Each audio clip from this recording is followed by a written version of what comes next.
Hello student, তোমাদের প্রত্যেককে welcome Ghosh computer একাডেমিতে। আমি হলাম সুকান্ত ঘোষ, তোমাদের অনলাইন কম্পিউটার স্যার। আচ্ছা, তো আমরা কিন্তু আগের ক্লাসে 6 নম্বর ক্লাসটা শেষ করেছি ইউনিট 3 থেকে, মানে এক্সেল থেকে। আজকে আমাদের 7 নম্বর ক্লাস। এই 7 নম্বর ক্লাসে কিন্তু আমাদের 9 নম্বর অধ্যায়টা শেষ হয়ে যাবে। তো তারপরে আরেকটা ক্লাস হবে, সেখান থেকে আমরা এই চ্যাপ্টারের এক্সারসাইজগুলো করে নেব। তো দেখো, আজকের ক্লাসে আমরা শুরু করব আমাদের সিলেবাস থেকে এই পার্টে কি আছে, ডাটা অ্যানালাইসিস অ্যান্ড ম্যানিপুলেশন। তো ম্যানিপুলেশন মানেই হচ্ছে চেঞ্জেস, কোনো ডেটাকে তুমি চেঞ্জ করতে পারবে, এডিট করতে পারবে। আর অ্যানালাইসিস মানে গবেষণা করা, চার্ট বানানো আছে, ঠিক আছে। তো আজকে আমরা এটা সব দেখে নেবো উইথ প্র্যাকটিক্যাল। তোমার চ্যানেলের সঙ্গে থাকো, লাইক কমেন্ট করে দিও, আর বন্ধুদেরকে শেয়ার করে দিও। প্রথমেই আমাদের আছে 9.20-তে তথ্য বিশ্লেষণ মানে ডেটা অ্যানালাইসিস, ম্যানিপুলেশন। এক্সেল হলো তথ্য বিশ্লেষণ ও ম্যানিপুলেশনের জন্য একটি শক্তিশালী সফটওয়্যার। এক্সেল থেকে ডেটা বিশ্লেষণ করা যায় একাধিক উপায়ে, এগুলি নিচে দেওয়া হলো। স্ক্রিনে ডেটা উপস্থিত সীমিত করা, limiting data appearance on screen. এর মানে হচ্ছে অনেক সময় কোনো বড় ডেটা থেকে সেট থেকে অপ্রয়োজনীয় ডেটাকে লুকিয়ে রাখতে হয়, বা আবার কখনো আনহাইড করতে হয়। লুকিয়ে মানে হাইড করতে হয়, আনহাইড করতে হয়। এটা হচ্ছে আবার সীমিত করা। এর মানে হচ্ছে তোমার অনেকগুলো কলাম আছে, রো আছে, তুমি যাচ্ছ যে আমার 4-5টা রো, এবার আমি এখন প্রিন্ট আউট নেবো না, সেক্ষেত্রে তুমি কী করবে, ওগুলোকে ডিলিট না করে লুকিয়ে রাখবে। এবার লুকানো আর ডিলিটের মধ্যে পার্থক্য হচ্ছে, ডিলিট করলে তুমি তার পরে ফিরে পাবে না, কিন্তু তুমি যদি লুকিয়ে রাখো পরে তুমি ওইটাকে আবার মানে সামনে নিয়ে আসতে পারবে। তার মানে হাইড করলে আবার তুমি আনহাইড করতে পারবে। তো এখানে আবার দেখতে হবে কী করে রোকে লুকাবে, কী করে তুমি কলামকে লুকাবে। ঠিক আছে, দেখে নাও। আমি তোমাদের এক্সেল খুলে দেখিয়ে দিচ্ছি। তো আগে এক্সেল আমি ওপেন করে নিই। আচ্ছা, এখানে দেখো আমার কিছু রো আর কলাম দেওয়াই আছে। তো আমি চাচ্ছি এখন এই যে ক্লাস যে কলামটা আছে আমি একে হাইড করব। তো কী তাহলে আমার স্টেপটা কী হবে, যে কলামকে তুমি হাইড করবে তার হেডিংয়ে ক্লিক করে পুরো কলামটাকে সিলেক্ট করে নেবে। তারপরে কি করবে, হোম রিবনের সেলস কমান্ড করবে, ফরম্যাটে ক্লিক করবে। এখান থেকে দেওয়া আছে কি হাইড অ্যান্ড আনহাইড, ভালো করে বোঝো, হাইড এবং আনহাইড। এর মধ্যে থেকে কী করবে, হাইড কলামসে ক্লিক করবে। ওকে, এইভাবে তুমি একটা কলামকেও হাইড করতে পারো বা একসঙ্গে দুটোকেও হাইড করতে পারো। এবার আরেকটা স্টেপ তোমার আছে, তুমি যদি এখানে রাইট ক্লিক করো, তারপর থেকে যে মেনুটা খুলে যাবে, এখান থেকে কী করবে, হাইডে ক্লিক করবে, হাইড হয়ে যাবে। ঠিক আছে, তাহলে আমরা কিন্তু এইভাবে কলামকে হাইড করতে পারি। তো আমরা যেভাবে কলামকে হাইড করলাম, এবার যদি আমার কলামকে আনহাইড করতে হয়, কী করে আমি আনহাইড করবো, অবশ্যই দেখো এখানে ABCDE কিন্তু নেই। তাহলে আমি যে কলামগুলো হাইড হয়ে আছে তার আগের ও পরেরটাকে আমি সিলেক্ট করে নেবো, করলাম। এবার তুমি কী করতে পারো, এখানে রাইট ক্লিক করে আনহাইডে ক্লিক করতে পারো, অথবা কী করতে পারো, হোম রিবনের সেলস থেকে ফরম্যাটে ক্লিক করে হাইড এবং আনহাইডের মধ্যে থেকে কী করবে, আনহাইড কলামসে ক্লিক করবে। তারপর চলে আসলো। ক্লিয়ার? তাহলে কিন্তু আমাদের এই পার্টটুকু এখান থেকে হয়ে গেল। আনহাইড কলাম হাইডও হয়ে গেল, আনহাইডও হয়ে গেল। এবার কিবোর্ড থেকে হাইড কলামের শর্টকাট কি Ctrl+9। ওকে, এবার দেখবো আমরা হচ্ছে কী করে আমি হাইড করে শর্টকাটে Ctrl+0, আর হাইড রো হচ্ছে Ctrl+9। এবার আমি রোকে হাইড করব। মনে করি আমি 2 নম্বর 3 নম্বরকে আমি হাইড করব। একইভাবে select the rows, heading, right click, hide. আর যদি তুমি এটাকে স্টেপ থেকে করতে চাও তাহলে কী করবে, সিলেক্ট দ্য রোজ, হোম রিবনের সেলস কমান্ড করবে, ফরম্যাট থেকে হাইড আর আনহাইডের মধ্যে কী করবে, হাইড রোজ। ঠিক আছে, হয়ে গেল। আর একইভাবে আনহাইড করতে কী করতে হবে, সিলেক্ট করে নেবে যেগুলো তোমার আনহাইড হয়ে আছে, হাইড হয়ে আছে, রাইট ক্লিক করে আনহাইড, তা সব কিন্তু আমার চলে আসলো। ঠিক আছে, তাহলে আমাদের hide row shortcut Ctrl+9, hide কলামের শর্টকাট Ctrl+0। তোমরা পাশের ছবিটাকেও দেখতে পারবে। ঠিক আছে, আচ্ছা, এবার রোকে আনহাইড করা আমরা করেছি, কলামকে আনহাইড করা আমরা করে নিয়েছি। ঠিক আছে, যেহেতু আমরা রোকে আনহাইড করার শর্টকাট হচ্ছে কিবোর্ড থেকে Ctrl+Shift+, আর হচ্ছে কলামকে আনহাইডের শর্টকাট হচ্ছে Ctrl+Shift+। মানে এবার Ctrl+Shift চেপে ফার্স্ট ব্র্যাকেট ওপেন করবে, আর Ctrl+Shift চেপে ফার্স্ট ব্র্যাকেট ক্লোজ করবে। এটা হচ্ছে রো এবং কলামে আনহাইডের শর্টকাট। এবার দেখবো আমরা এক্সেলের বিভিন্ন টেক্সট ফাংশনগুলির কাজ, টেক্সট ফাংশনের সাথে কাজ করা ও ডেটাকে ক্লিনিং করা। আচ্ছা, এটা ভালো জিনিস বলেছে এখানে।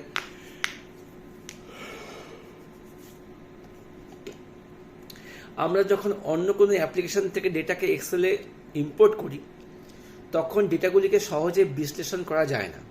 মানে আমি হয়তো অন্য কোনো জায়গা থেকে ডেটা আমার সেভ করা আছে, আমি ওখান থেকে ইম্পোর্ট করে নিয়ে আসলাম এক্সেলে, মানে এক্সেলে আমি টাইপিং করিনি, টাইপিং করছি হয়তো MS ওয়ার্ডে বা অন্য কোনো ডেটাবেসে, ওখান থেকে নিয়ে আসছি, তখন কিন্তু আমরা ওইটাকে আমরা সহজেই বিশ্লেষণ করতে পারি না। এই ডেটাগুলিকে ক্লিন করার প্রয়োজন দেখা যায়। এক্সেলে অনেকগুলি টেক্সট ফাংশন রয়েছে যে ফাংশনগুলির সাহায্যে কিন্তু আমরা ডেটা ক্লিন করতে পারি। সেগুলোর নাম কি? তো trim function, clean function, exact function, substitute function, proper function, upper function, lower function, max function, min function, left function, right function ইত্যাদি। তাহলে আমাদের কতগুলো ফাংশন আছে আমরা দেখে নিলাম, ঠিক আছে। এবার আমাদের এগুলো কাজ জানতে হবে। দেখো ট্রিমের কাজটা কি? ট্রিম মানে হচ্ছে কিছু বাদ দিয়ে দেওয়া। ট্রিম ফাংশনটি দুটি শব্দের মধ্যে অতিরিক্ত স্পেস দূর করতে ইউজ করা হয়। দুটি শব্দের মধ্যে একটি স্পেস থাকা বাঞ্ছনীয়, কিন্তু অন্য কোনো অ্যাপ্লিকেশন থেকে যেটা কপি করার সময় সেখানে স্পেস বেশি হয়ে যায়, সেক্ষেত্রে স্পেসকে বাদ দেওয়া হয়। যেমন দেখো, ভালো খেয়াল করে দেখো, আয়ুষ, এখানে মাঝখানে অনেকগুলো স্পেস দেওয়া আছে, দেখে কিন্তু একটা স্পেস মনে হচ্ছে না, অনেকগুলো স্পেসই আছে। তো আমি এই স্পেসটাকে বাদ দেবো কী করে? দেখো, এই যে আয়ুষ খান কিন্তু আমার লেখা আছে A2 নম্বর সেলে, তাহলে কী করলাম, এখানে ইকুয়াল টু লিখলাম TRIM, ট্রিম, ব্যাকেটে লিখলাম A2, কি লিখলাম? Trim A2। তাহলে আমি ট্রিম করবো A2কে, তাহলে আমার আউটপুট কী আসবে দেখে নাও, আয়ুষ খান, একটা স্পেস থাকবে। ওকে, এটাও দেখো, এটা কি হলো, শঙ্করে আগে আছে স্পেস, পরেও আছে বেশি স্পেস, তাহলে আমি লিখলাম ট্রিম A3, সেক্ষেত্রে আগের স্পেসটাকে তো আমার মুছে দিলেই মাঝখানটাকেও কিন্তু আমার কমিয়ে দিল। বুঝতে পেরেছো? একইভাবে এই সেন্টেন্সটা কিন্তু তাই করেছে, ট্রিম A4। তাহলে বুঝতে পারো ট্রিমের কাজ। আচ্ছা, এবার দেখো, যদি আমার ট্রিমটা হচ্ছে একাধিক সেলের মধ্যে করতে, তখন কী করতে হবে? ট্রিম দিয়ে প্রথম সেল আর লাস্ট সেল মাঝখানে কোলন সাইন হবে। বুঝতে পেরেছ? আচ্ছা, এবার দেখো ক্লিন ফাংশনের কাজ। ক্লিন, পরিষ্কার করতে হবে। ক্লিন ফাংশনটি পাঠ্য বিষয় থেকে সমস্ত অমুদ্রণযোগ্য অক্ষর মুছে ফেলতে ব্যবহার করা হয়। মনে করো তোমার কিছু সাইন দেওয়া আছে, যে সাইনগুলো তোমার প্রিন্ট করার দরকার নেই, ওগুলো হচ্ছে ক্লিন দিয়ে মুছে ফেলবে। তাহলে সিনট্যাক্স কী হবে? ক্লিন দিয়ে সেলের নাম হবে। যেমন কী আছে, AB একটা বক্স টাইপের দেওয়া আছে, আমাকে এটা মুছতে হবে, মুছে আমাকে এরকম আনতে হবে, তাহলে কোডটা কী হবে? Equal to clean B7। বুঝে গেলে? তার মানে মোদ্দা কথা কী হচ্ছে, কোনো লেখার মধ্যে যে কোনো সিম্বল দেওয়া থাকে যেগুলো আমার প্রিন্ট আউটের দরকার নেই, ওগুলো মুছতে আমার ক্লিন ইউজ করতে হবে। শেষ। এবার এক্স্যাক্ট ফাংশন কি বলেছে? দুটি পাঠ্য বিষয়ের মান অভিন্ন কিনা তা চেক করতে এক্স্যাক্ট ফাংশন ইউজ করা হয়। এক্ষেত্রে আমার অ্যান্সার কী আসবে? ট্রু নাহলে ফলস। মানে দুটো আমার লেখা আছে, তো এখানে নর্থ, এখানে আছে সাউথ, নিশ্চয়ই দুটো আমার সেম না, সেক্ষেত্রে আমার কী আসলে এখানে? ফলস। ওকে, আবার জুন আর জুন, এক্ষেত্রে ফলস কেন আসলো? এটা বড় হাতে, এটা ছোটো হাতে। মাঙ্কিটাও ফলস, এক্ষেত্রে ইস্ট আর ইস্ট, এটা আছে ট্রু, এটা আমাকে সেমই আছে। তাহলে বুঝতে পারলি এক্সাক্টের কাজটা? ওকে, এবার সাবস্টিটিউট ফাংশনের কাজ। সাবস্টিটিউট মানে হচ্ছে বিপরীত। এই ফাংশনটি আমাদের এক বা একাধিক টেক্সটকে অন্য টেক্সটে রূপান্তর করা যায়। মনে করো আমার নাম লেখা আছে সুকান্ত, আমি সুকান্তকে চেঞ্জ করব সুমন্ত দিয়ে, তখন আমি সাবস্টিটিউট ইউজ করতে পারি, মানে একের বদলে অন্য কেউ। আচ্ছা, হয়ে গেল। যেমন সাবস্টিটিউট দিয়ে করলে টেক্সট, এটা মেন টেক্সট, ওল্ড টেক্সট আর নিউ টেক্সট ইনস্ট্যান্স। তার মানে হচ্ছে আমি কাকে করব, পুরাতন টেক্সট কী ছিল আর নতুন টেক্সট কী হবে, ওটা কিন্তু আমি সাবস্টিটিউট দিয়ে করতে পারি। দেখি একবার এটা ইউজ করে বোঝা এটা কোনো এক্সাম। আচ্ছা, দেওয়া আছে এক্সাম্পল, দেখো। যেমন এখানে কী দেওয়া আছে? ওল্ড টেক্সট দেওয়া আছে ক্যাটেল, নিউ টেক্সট দেওয়া আছে সেটেল। এক্ষেত্রে কী করলো? ইকুয়াল টু সাবস্টিটিউট ইউজ করলো A2 বলতে এই টেক্সটটা A2, কমা কী করলো? কে এর বদলে করলো S। বুঝতে পেরেছো? তাহলে কেটা চেঞ্জ হয়ে গেল S। মানে ক্লিয়ার ব্যাপারটা কী হলো? আমি কোন সেলকে করবে, ওই সেলে তুমি কাকে চেঞ্জ করবে, সাবস্টিটিউটে হয়ে গেল। মনে করো একটা এক্সাম্পল তোমার দেখে নাও এখান থেকে। এখানে আমি লিখে দিলাম SUMAN, সুমন, ঠিক আছে। তো আমি এখানে কী করবো? ইকুয়াল টু লিখে দিলাম সাবস্টিটিউট চলে এসছে, ব্র্যাকেট করলাম, একে নেব, কমা, ডাবল কোট দিয়ে করলাম, সময় বদলে করলাম হচ্ছে ইউকে আমি চেঞ্জ করব, ঠিক আছে, ইউকে আমি চেঞ্জ করব, কমা, এর বদলে হবে হচ্ছে এ, দেখি কি হচ্ছে, দেখো সমান হয়ে গেল, দেখি না সমান হয়ে গেল, ক্লিয়ার। এই কিন্তু ছিল আমাদের সাবস্টিটিউটের কাজ। এবার আপার ফাংশন আর লোয়ার ফাংশন খুব সোজা। আপারের কাজটা হচ্ছে, যদি আমার ছোটো হাতে কোনো লেখা থাকে আপার দিয়ে এটাকে আমি যদি আপার দিয়ে চেঞ্জ করি তবে এটা বড় হাতে হয়ে যাবে, আর লোয়ার থাকলে বড় হাত থেকে ছোট হাত হয়ে যাবে। তো এখানে কিন্তু একটু ভুল দেওয়া আছে, এখানে একটু ভুল দেওয়া আছে। এই ফাংশনের সাহায্যে কোনো সেলে উপস্থিত ছোট হরফের অক্ষরকে বড় হরফের অক্ষরে রূপান্তর করা যায়। আচ্ছা, টোটাল কে আমি যদি যেমন এখানে টোটাল মার্কস লেখা আছে, রজত আর দত্ত লেখা আছে, ঠিক আছে।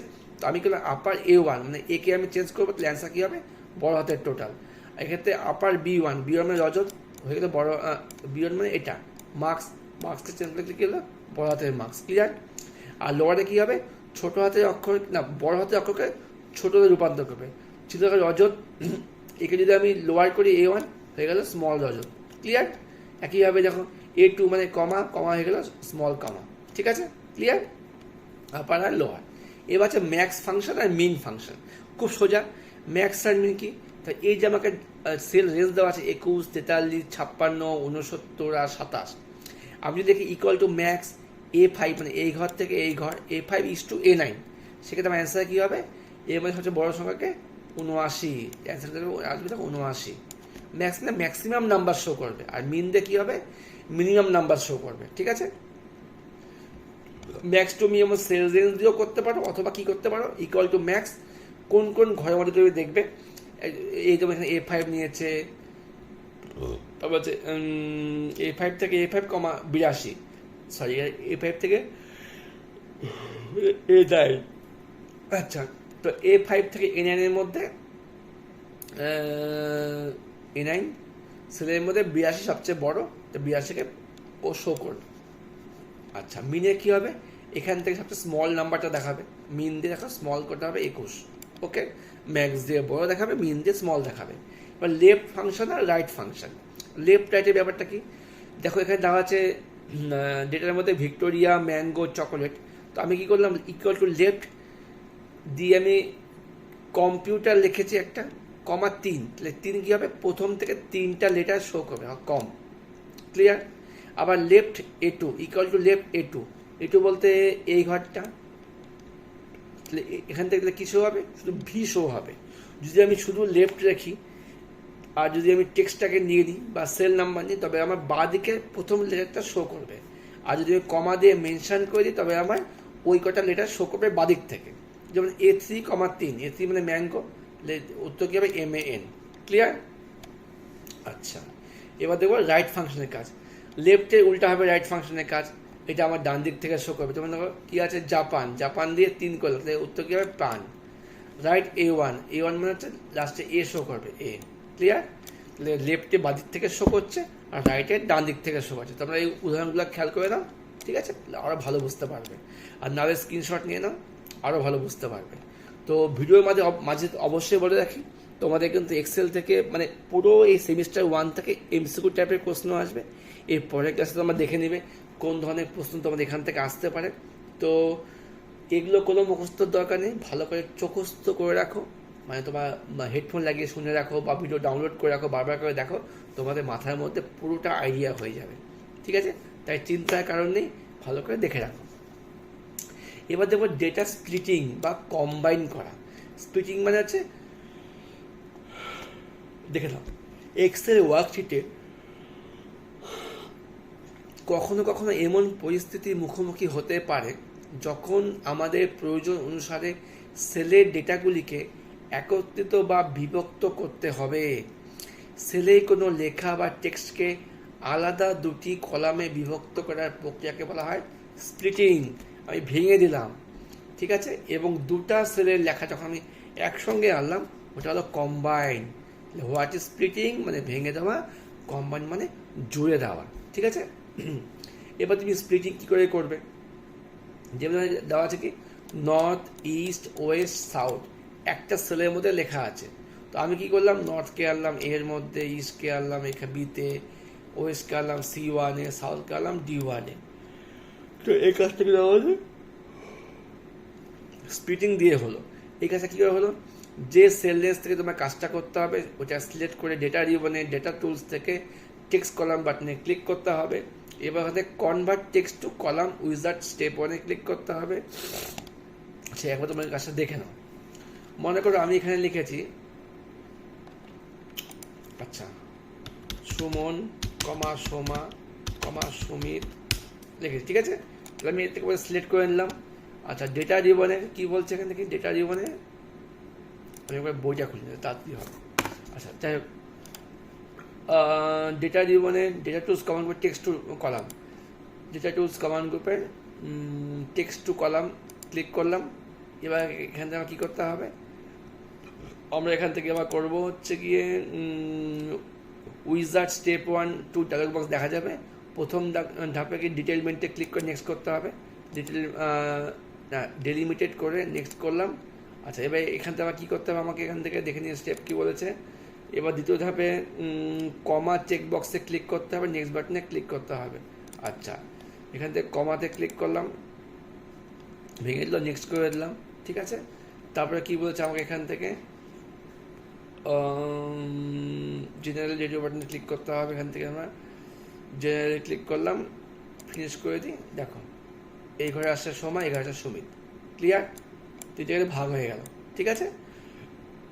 তোমাদের এখান থেকে অত কোনো ডিটেলসে প্রশ্ন আসবে না, জাস্ট দেখে রাখো কোন রিবন থেকে কাজটা হচ্ছে বা এটার কাজটা কি, ঠিক আছে। স্প্লিট। এবার যদি আমাকে কম্বাইন করতে হয় সেক্ষেত্রে কী করতে হবে, কম্বাইন আমাকে কনক্যাট ফাংশন ইউজ করতে হবে। কনক্যাটেনেট, মনে করো আমার J2-তে আছে আশিস আর K2-তে আছে দত্ত, আমি বললাম ইকুয়াল টু কনক্যাটেনেট J2 ডাবল একটা স্পেস দিয়ে K3, অ্যান্সার কী হবে আমার আশিস দত্ত দেখাবে। কনক্যাট মানে যুক্ত করা, একটা সেল কমা একটু স্পেস দিলাম। যদি আমি এখানে এই স্পেসটা না ইউজ করতাম তোমার কিন্তু একটু পাশাপাশি আসতো, তো স্পেসটা দিলাম এই কারণে যাতে একটু একটা গ্যাপে আসে, ওকে।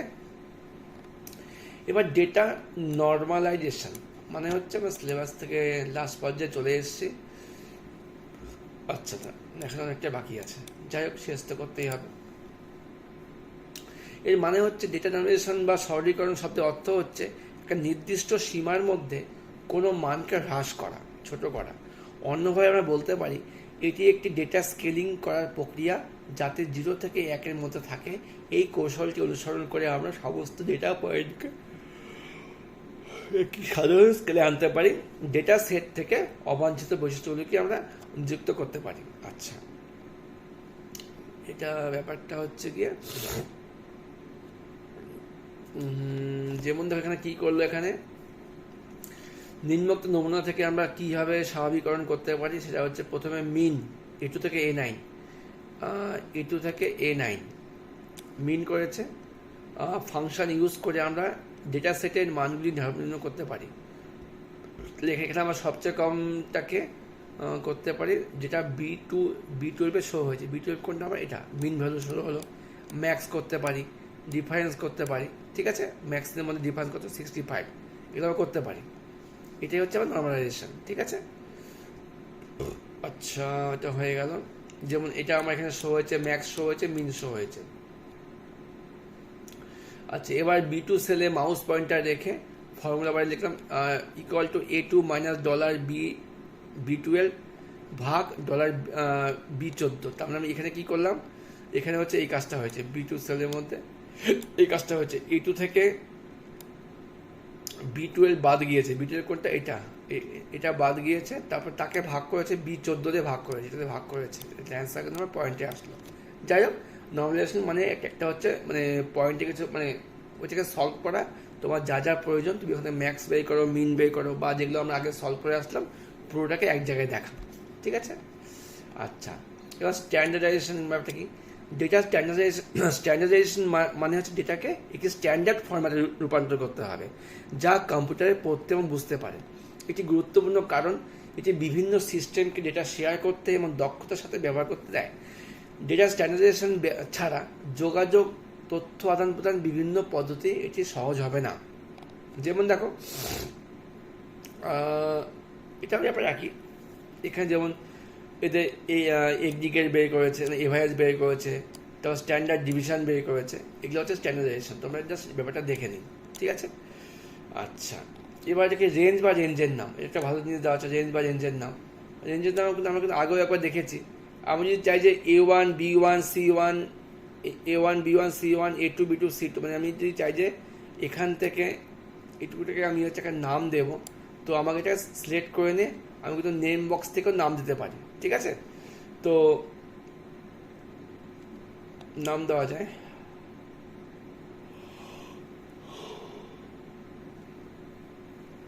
আচ্ছা, এগুলো বেশি আর দরকার নেই। রেঞ্জের নাম এডিট করা, সমাধান করা, এগুলো বেশি আর দরকার নেই, ঠিক আছে? তো একবার দেখে নিলে দেখে দিচ্ছি তোমাকে আমি।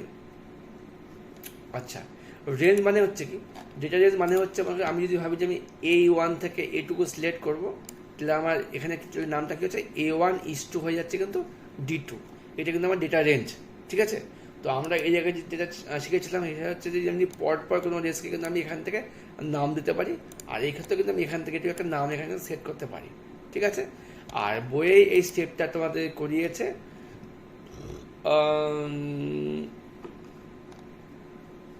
বইয়ের স্টেটটা আচ্ছা এইভাবেই আছে। যেমন দেখো, এই রেঞ্জটার নাম দিয়েছে প্রাইস লিস্ট ইত্যাদি।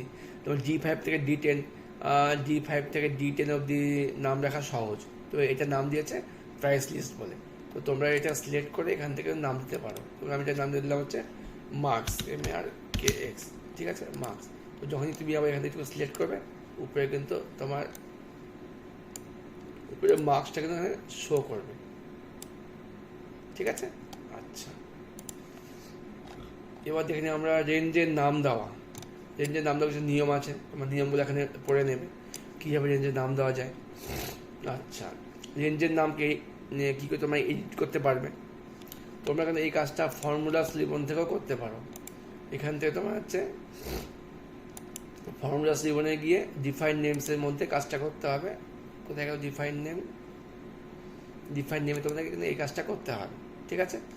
আচ্ছা, তোমরা যদি দেখে নিও, এটা খুব একটা ইম্পর্টেন্ট পার্ট না। এবার তোমার ইম্পর্টেন্ট হচ্ছে কন্ডিশনাল ফরম্যাটিং। এই কন্ডিশনাল ফরম্যাটিং মানে কি? তো এটা তো আমরা কিন্তু এর আগেও একবার দেখেছি। যাই হোক, এটার কাজটা হচ্ছে একটা নির্দিষ্ট শর্তের উপর ভিত্তি করে কিন্তু আমরা একটা নির্দিষ্ট শর্তের উপর ভিত্তি করে কিন্তু আমরা কোনো ডেটা রেঞ্জ থেকে সেলের কালার স্টাইল চেঞ্জ করতে পারি। যেমন একটা এখানে এক্সাম্পল দেওয়া আছে, উদাহরণ কি দেওয়া আছে, যদি কোনো সেলের সংখ্যাগুলি 100 বেশি হয়, তারপরে যদি লাল রং দেখাতে হয়, সেক্ষেত্রে আমরা কী করবো? আমি প্রথমে রেঞ্জটাকে সিলেক্ট করবো, এবার কন্ডিশনাল ফরম্যাটিংয়ে হাইলাইট সেলস টুলসের মধ্যে থেকে আমি গিটার দিনে ক্লিক করবো। এবার দেখে নাও, আমি এইটুকু সিলেক্ট করে নিলাম। কন্ডিশনাল হোম জুমে কন্ডিশনাল ফরম্যাটিং থেকে হাইলাইট সেলস টুলসে গিয়ে এখান থেকে তুমি গিটার দান করলে, এবার তোমার এখানে যে নাম্বার লিখে দিবে, এখান থেকে কালার চয়েস করবে, ওকে করবে, কাজটা হয়ে যাবে। বই কিন্তু তাই লেখা আছে, এটা কিন্তু আমাদের আগে একবার হয়ে গেছে। আচ্ছা, এটাও একই আছে, এটা কন্ডিশনাল ফরম্যাটিংয়ের উদাহরণ দেওয়া আছে, দরকার নেই। মধ্যে কথা, কন্ডিশনাল ফরম্যাটিং মানে হচ্ছে কিন্তু তুমি তোমার নির্দিষ্ট শর্তের উপর ভিত্তি করে ডেটাগুলোকে তুমি ফরম্যাটিং করতে পারো। আচ্ছা, ডেটা ভ্যালিডেশন এর পরীক্ষা। আচ্ছা, ডেটা ভ্যালিডেশনের অর্থ হচ্ছে ডেটাকে নিয়ন্ত্রণ বা বৈধতা প্রদান করা, ঠিক আছে? এক্সেল ডেটা ভ্যালিডেশন প্রয়োগ করতে হলে 3টা ট্যাব, যেমন setting tab, input message, error alert সম্বন্ধে জানতে হবে। এই 3 ট্যাবের সাহায্যে কিন্তু আমরা ডেটাকে নিয়ন্ত্রণ করতে পারি। সেটিং ট্যাবের কাজ কি? এই ট্যাবের সাহায্যে ডেটাগুলি বৈধতা শর্তগুলি নির্ধারণ করতে হয়। ইনপুট মেসেজের কাজটা কি? এই ট্যাবের দ্বারা ডেটার বৈধতা শর্তগুলি নির্ধারণ বা প্রদর্শন করা যায়, ইনপুট করতে পারছে। আর এররের কাজটা কি? এই ট্যাবের সাহায্যে বৈধতা শর্ত সময় যদি না মেলে, সেক্ষেত্রে আমার কিছু মেসেজ দেখাবে, স্টপ, ওয়ার্নিং, ইনফরমেশন অপশন দ্বারা আমি ডেটাকে নিয়ন্ত্রণ করতে পারি, ঠিক আছে? স্টপ, ওয়ার্নিং আর ইনফরমেশন। স্টপের সাহায্যে তোমরা হচ্ছে ব্যবহারকারীকে অবৈধ ডেটা প্রবেশ করতে তুমি মানে স্টপ করতে বলতে পারো। ওয়ার্নিংয়ের সময় তুমি একটা ওয়ার্নিং মেসেজ দিতে পারো। আর ইনফরমেশন সময় কী হবে? এই অপশনের সাহায্যে ব্যবহারকারীকে অবৈধ ডেটা সম্পর্কে অবগত করা হয়। ক্লিয়ার? আচ্ছা, তাহলে হয়ে গেল ভেরিয়েশন কমপ্লিট। এবার এক্সেলে লজিক্যাল ফাংশন ইউজ করা। লজিক্যাল ফাংশন বলতে আমাদের ইফ, যদি, মনে করো তুমি একটা মার্কশিট বানিয়েছো, আমি করতে যাচ্ছি হচ্ছে যদি এই ঘরটার মার্কস 50-এর বেশি হয় তবে সে পাস, না হলে ফেল। সেক্ষেত্রে তোমাকে কিন্তু ইফ ফাংশন ইউজ করতে হবে। Equal to if logical text, মানে ওই ঘরটা যদি বড় হয় তবে কি হবে, আর না হলে কি হবে। এটা হলো লজিক্যাল ফাংশন ইফের কাজ। যদি প্রশ্ন আসে ইফ কোন ধরনের ফাংশন, অবশ্যই লজিক্যাল ফাংশন। ওকে, আচ্ছা, এবার অ্যান্ড ফাংশনের কাজ। অ্যান্ড ফাংশনের কাজটা কি? অ্যান্ড কী করে, যখন দুটার মধ্যে ও কম্পেয়ার করে, যদি আমার দুটা কম্পেয়ারই ঠিক হয় ও কিন্তু ট্রু দেখাবে, আর যদি যে কোনো একটা ভুল হয় তবে কিন্তু ফলস দেখাবে। যেমন এখানে কি আছে, এখানে আছে A2 এর আছে 50, অ্যান্ড A2 বড় 100 থেকে, কখনোই না। কমা A3 বড় A2 থেকে, অবশ্যই A3 A2 থেকে বড়। এটা কিন্তু একদমই ভুল। সেক্ষেত্রে কিন্তু আমাদের দুটাই ভুল, অবশ্যই আমার এটাকে ফলস দেখাবে। ওকে, এবার দেখো এক কি A2 থেকে ছোট, অবশ্যই ছোট। আর A2 কি 100 থেকে ছোট, অবশ্যই ছোট। এক্ষেত্রে 50 হলো 1-এর থেকে, 100-এর মধ্যে কি সংখ্যার মান 1-এর থেকে বেশি কম। এক্ষেত্রে দুটা আর্গুমেন্টই ঠিক, তাই কিন্তু ট্রু দেখাবে। তাহলে অ্যান্ডের ক্ষেত্রে কিন্তু আমার দুটা ট্রু হলে কিন্তু ট্রু দেখাবে। ওকে, আর অরের ক্ষেত্রে কাজটা কী হতো, যদি আমার একটা ঠিক হতো তবে ট্রু দেখাতো, আর যদি দুটো, এক্ষেত্রে আমার যে কোনো একটা ঠিক হলেই হয়ে যাবে। অর এটা অথবা এটা, যে কোনো একটা যদি ঠিক হয় তবে আমার অ্যান্সারটা ট্রু দেখাবে। যেমন দেখো or A2 less than A3, A2 A3 থেকে ছোট, এটা কিন্তু ফলস। A2 A3 থেকে ছোট, তো এখানে তো A3 মান কিছু দেওয়া নেই। ফর্মুলায় ব্যবহৃত আর্গুমেন্টটি সঠিক, তাই ট্রু লজিক্যাল মান প্রকাশ করবে। এখানে ব্যাপারটা হচ্ছে সরি, এখানে A1 হতো, A1 ছোট হবে A2 থেকে, সেক্ষেত্রে ট্রু হবে। আবার দেখো অর A2 সমান সমান A3, A2 আর A3 কি আমার সমান? এটি তো কোনো মানই নেই। আবার A3 less than A2, A3 less than A2, এক্ষেত্রে আমার আর্গুমেন্টটাই ভুল, তাই এটা ফলস দেখাবে। ওকে, আচ্ছা, নট ফাংশন। নটে কী হবে, ভুলটাকে ঠিক দেখাবে আর ঠিকটাকে ভুল দেখাবে। নটের কাছে উল্টো। যেমন এখানে কি নট A2 সমান সমান A3, সেক্ষেত্রে কী হবে, A2 আর A3 কি সেম? একদমই না, সেম না। অ্যান্সার কিন্তু দেখাবে ট্রু। যেহেতু এটা ভুল ওই জন্য ট্রু দেখাবে, আর যদি ঠিক হতো তাহলে ফলস দেখাতো। ওকে, নট ক্লিয়ার। এবার লাস্ট ডেটা শর্টিং। তুমি ডেটাকে কী করে শর্ট করতে পারবে? যেমন দেখা দাও আমি এখানে যাচ্ছি যে এই নামগুলোকে আমি শর্ট করব, ঠিক আছে, মানে শর্ট বলতে যার নাম, আচ্ছা নাম্বারকে আমি শর্ট করি, করলাম সিলেক্ট। হোম ডিওয়ান এডিটিং কমন গ্রুপের শর্ট অ্যান্ড ফিল্টার থেকে তুমি কী করতে পারো, শর্ট স্মল টু লার্জ। ওকে, আর আবার কী তবে শর্ট লার্জ টু স্মল, তখন শর্টিং হয়ে গেল। শর্টিং কিন্তু দুভাবে হয়, একটা হয় ছোটো থেকে বড় মানে A to Z, আর একটা কী হয় বড় থেকে ছোটো মানে হচ্ছে Z to A। আবার ছোটো থেকে বড়কে বলা হয় অ্যাসেন্ডিং মানে A to Z, আর উল্টাকে বলা হয় ডিসেন্ডিং বা Z to A। Okay, sorting complete আমাদের। আচ্ছা, এবার ডেটা ফিল্টারিং। ফিল্টারিং কাজটা কি? ফিল্টারিং মানে হচ্ছে আমি একটা নির্দিষ্ট জায়গা থেকে আমার যেটুকু তথ্য প্রয়োজন আমি এটাকে ছেঁকে নিতে পারবো। যেমন দেখো আমি যদি এখানে ফিল্টারিং করি, মনে করো আমার এখানে ক্লাস দেওয়া আছে 5, 6, আবার 5, আবার আছে 7, আর আছে 8, ঠিক আছে।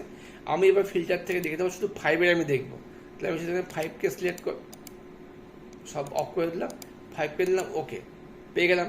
আবার আমি ভাবছি আমি শুধু এখানে ক্লাস 6 দেখবো বা 7 দেখবো, ওকে করলাম, পেয়ে গেলাম। তার মানে একটা নির্দিষ্ট রেঞ্জ থেকে কিন্তু তোমার যেটুকু ডেটা প্রয়োজন ওইটুকু তুমি খুঁজে পাবে। ফিল্টার আমি কী করে করলাম, প্রথমে হেডিংগুলোকে সিলেক্ট করবে, হোম ভিউ মানে এডিটিং কমান্ড করবে, শর্ট অ্যান্ড ফিল্টার থেকে অবশ্যই ফিল্টার অপশনে ক্লিক করবে। একবার ফিল্টার করলে ফিল্টার অফ হয়ে যাবে, আবার যদি ফিল্টার করো তুমি ফিল্টার অপশন দেখো এখানে অন হয়ে যাবে। যেই তুমি ফিল্টারে ক্লিক করলে প্রতিটা রিবনে প্রতিটা হেডিংয়ের পাশে একটা করে ফিল্টার সাইন এখানে যুক্ত হয়ে গেল। ক্লিয়ার? এই ছিল আমাদের ফিল্টার। ফিল্টারও দু ধরনের হয়, একটা অটো ফিল্টার, একটা অ্যাডভান্স ফিল্টার। অটো ফিল্টার একটা কী হয়, অ্যাডভান্স ফিল্টার, ঠিক আছে। আচ্ছা, আর বেশি কিছু নেই। তো স্টুডেন্ট আমরা কিন্তু ক্লাসটা এখানে শেষ করছি, আর এর পরের ক্লাসে আমরা অবশ্যই চলে আসবো অনুশীলনী সলভ করতে। তো ভিডিও কেমন লাগলো অবশ্যই জানিও। ভালো থেকো, সুস্থ থেকো, মন দিয়ে পড়াশোনা করো, আর অবশ্যই প্লে লিস্ট ফলো করো, কারণ তোমার কিন্তু প্লে লিস্ট থেকে কিন্তু সমস্ত ভিডিও পরপর পেয়ে যাবে। ওকে, বাই।